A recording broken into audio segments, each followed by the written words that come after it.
Agradezco, José Iturriaga, esperarnos para terminar de plantear lo que se planteó hace unos momentos aquí en el programa. ¿Qué tal, Fernanda? Me interesa mucho platicar contigo. Eres historiador, escritor, eh, en fin, eres un hombre de tradiciones en México. Sabes mucho, especializado en gastronomía, en viajes, en México en general. Pero hay una parte que tiene que ver con un libro que se llama Historia de las Epidemias en México. ¿Podrías hablarnos de este libro, por favor? Con mucho gusto, Fernanda. Mira, pues como todos nosotros estamos encerrados aquí en la casa de ustedes en Cuernavaca desde el 19 de marzo. Y ese día justamente decidí pues que iba a aprovechar este tiempo, no sabíamos cuánto, para hacer esa investigación, pues por razones obvias era y sigue siendo, por desgracia, un tema muy pertinente. Total que me pegué a la investigación, mi biblioteca es bastante completa en términos de historia de México. En unos 3 meses terminé el libro, lo mandé a Grijalbo, que es el sello editorial que ha estado publicando mis últimos libros. Lo aprobó Grijalbo y acaba de salir el libro hace 3 semanas, ya está distribuido impreso en papel en todo el país y también disponible electrónico. Historia de las epidemias en México en realidad empieza desde la época prehispánica hasta el COVID-19. Y bueno, aprendí muchísimo en esa investigación y desde luego pues mi intención es que los lectores hagan lo mismo. El, la primera epidemia registrada, digamos documentalmente, estamos hablando de códices, fue en el siglo XI cuando los toltecas abandonan su capital, la ciudad de Tula, pues allí en el actual estado de Hidalgo.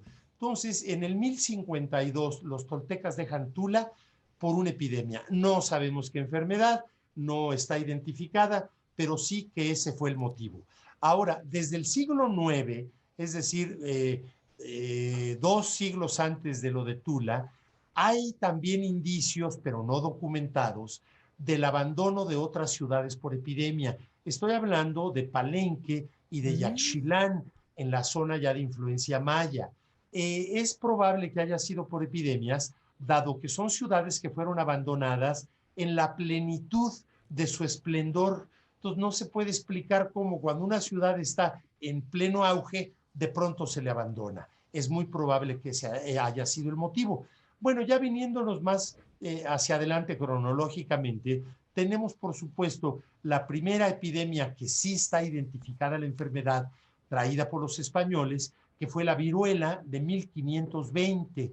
Es decir, justamente ya había salido Cortés huyendo de la Ciudad de México en la Noche Triste y preparando en Tlaxcala el sitio de la Ciudad de México para el año siguiente, 1521. Bueno, abandonan la Ciudad de México, pero dejan ahí el virus de la viruela y así entonces la viruela tiene una mortandad terrible entre los aztecas, pues ni más ni menos que mató al emperador, que era Cuitláhuac.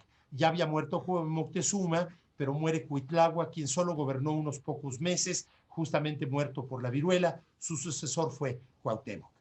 A lo largo del siglo XVI hay epidemias muy graves, pero ya no tenemos una identificación clara de qué enfermedad se trató. Hay versiones contrapuestas, incluso en algunos casos pudieron haber coincidido enfermedades, 2 enfermedades simultáneamente. Habría que destacar sobre todo 1544, cuando hubo una epidemia que décadas después el fraile español, Fray Juan de Torquemada, nos da el dato de que en esa epidemia hubo 800,000 muertos. Uy. Y 32 años después, 1576, otra epidemia donde el virrey Martín Enríquez manda a levantar una especie de censo de la mortandad y llegan a la cifra de 2 millones de muertos. Entonces, ¿qué primera reflexión nos trae esto? ¿Dos Que el millones de COVID, muertos, José? 2 millones de muertos, 1576 y 800,000, 1544. Entonces, esto nos lleva a una reflexión. que el COVID ni remotamente es una de las más graves epidemias que haya habido en México ni en el mundo. Déjenme dar este dato. La llamada peste negra, que fue una peste bubónica en el siglo XIV, Europa sobre todo, pero nació en Asia y afectó también África. En esa peste negra del siglo XIV murió, estiman los demógrafos dedicados a la historia, que murió el 10% de la población de aquellos 3 continentes. 10% de la población. La última pandemia que tuvimos antes del COVID fue hace un siglo, 1918, la influenza, llamada española, pero en realidad atacó al mundo entero. En la influenza de hace un siglo murió aproximadamente el 5% de los seres humanos. En cambio, hoy en el COVID, con un poco más de 1,5 millones de muertos en el mundo, significa una persona por cada 5,000. Entonces, comparemos el 10% de la peste negra, el 5% de la influenza, con el 0.02% del COVID, es decir, una persona por cada 5,000. A nivel México, las cifras, desde luego, también son muy contrastantes. En la influenza, en México murieron el 3% de la población del país. Es decir, 500,000 murieron en la influenza de 1918, cuando México tenía 15 millones de habitantes. Hoy tenemos ya 109,000 fallecimientos, y esos 109,000 significan el 0.1%, es decir, 30 veces menos mortandad porcentualmente hablando que la influenza. Ahora, todas estas cifras no es para hacernos las cuentas alegres, no es para estar muy contentos y decir que qué padre, bueno, pues que ya las otras fueron peores. No, es simplemente, en primer lugar, una observación. Para la familia en donde se da un fallecimiento, ese es el 100% de su tragedia. No estamos queriendo minimizar el dolor, pero sí dimensionar en su justa medida el tamaño del COVID. Ahora, ¿qué se debe que tenga relativamente un tamaño mucho menor que todas las anteriores epidemias y pandemias históricas que hay registradas? Bueno, evidentemente se debe a los avances de la ciencia médica. No estoy hablando de vacuna, que apenas hoy se va a empezar en Inglaterra, no estamos hablando de medicinas, estamos hablando de los avances de la ciencia médica en cuanto a prevención. Por eso el COVID, no obstante lo irresponsables que son muchas personas, aún así el COVID se ha mantenido en parámetros, digamos, bueno, ya lo vimos, mucho menores que en otras épocas. Entonces, esto que tanto se insiste del cubrebocas, pues que es fundamental, no nada más para no infectarnos, no respirar un virus, sino que si estamos infectados, para no expulsarlo.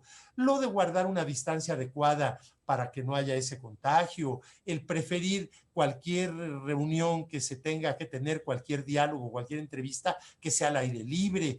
Entonces, todo este aspecto de la prevención es de la mayor importancia.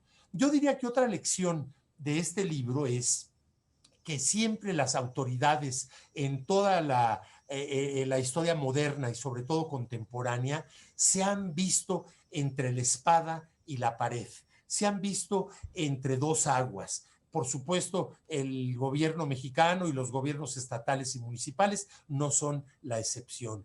¿Cuáles son esas espada y pared, esas dos aguas? Bueno, por favor, por un lado, la presión sanitaria de establecer medidas, incluso imponer medidas, que entre más estrictas sean, más disgusto causan y más crítica de autoritarismo provocan. Pero esa es una necesidad, las medidas sanitarias.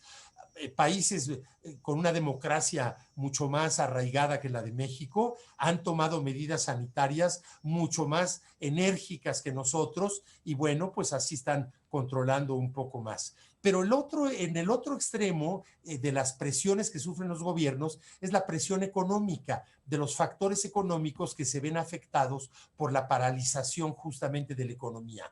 En nuestro caso, pues desde los ambulantes que si no trabajan no comen, hasta los grandes empresarios e industriales. Pues ahí el tema, José, danos el dato de dónde podemos encontrar historia de las epidemias en México.